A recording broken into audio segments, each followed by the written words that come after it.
If the US or the UK wanted to extend the 31st of August deadline in order to continue evacuations out of the country, would you agree to that? No, no.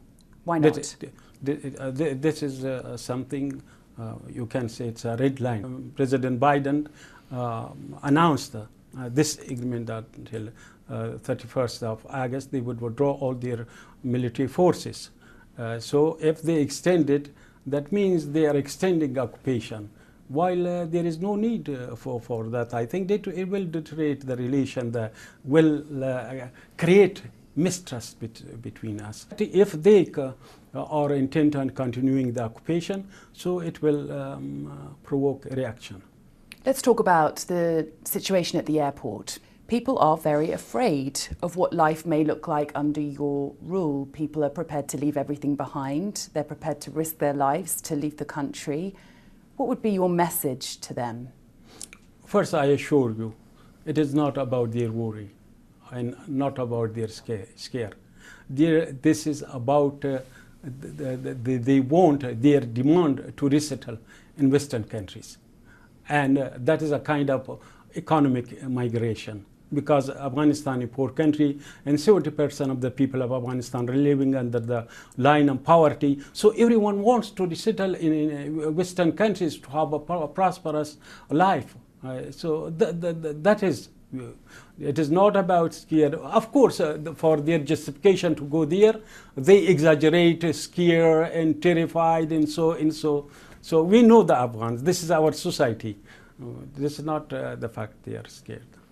Women have fought hard for their rights in Afghanistan. They now can have a university education, they can have a career, they can wear what they want, they can socialise with who they want. But they're terrified of what life may look like under your rule and what they stand to lose. What do they stand to lose? They will lose nothing. Only if they had no hijab, they will have a hijab. We should accept each other, and other society should not impose your culture on us, or not we are imposing our culture on you. Culture aside, when it comes to women's rights and their opportunities and their freedoms, they will lose nothing under your rule. Is that what you're saying? Right now, yes. The women teachers, they have resumed the work, lost nothing. The journalists, they have resumed, female journalists, they have resumed their work, lost nothing. We're hearing reports of members of the Taliban going door to door looking for people like journalists, like members of the judiciary, former government workers. We're hearing that girls' schools have been closed in some provinces. What are you doing about that? All fake reports. I was shown if anyone is, as you say, and we investigate every incident, who is going door to door, he himself will be prosecuted and tried and punished, because that is a violation of our policy. But I can assure you, there are many reports by our opponents claiming what is not based on realities. Who aren't leaving their homes because they're frightened. People can't pay their staff because they can't access cash. People can't buy food because they can't access their bank accounts. What is your plan? When is life going to be restored to some sense of normality for the Afghan people? Now it is not only hardly a week that we have taken over. So of course, the initial days, they will have, they are having these problems. But there is need that this problem will continue.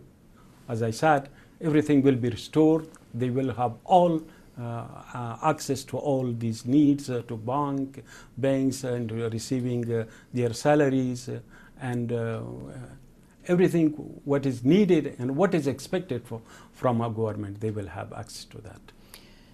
And as we now approach the date for American, British, foreign forces, soldiers to leave Afghanistan, what would you say to the families of those who died trying to help Afghanistan? I first of all say they occupied our country. if we occupy your country, what you will say to me?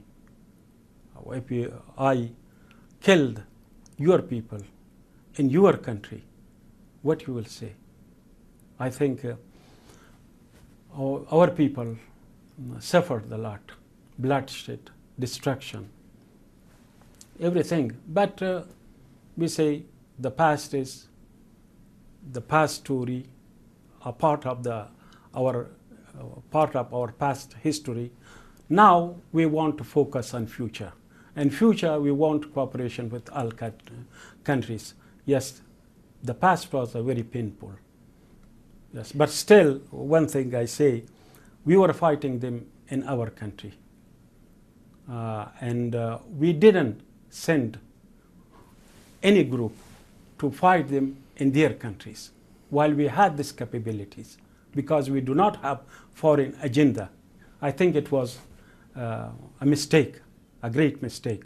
Even at that time, when I was a deputy ambassador in Islamabad, at that time I told it is a mistake. This issue should be resolved through peaceful means and talks, and will be better and beneficial for both sides.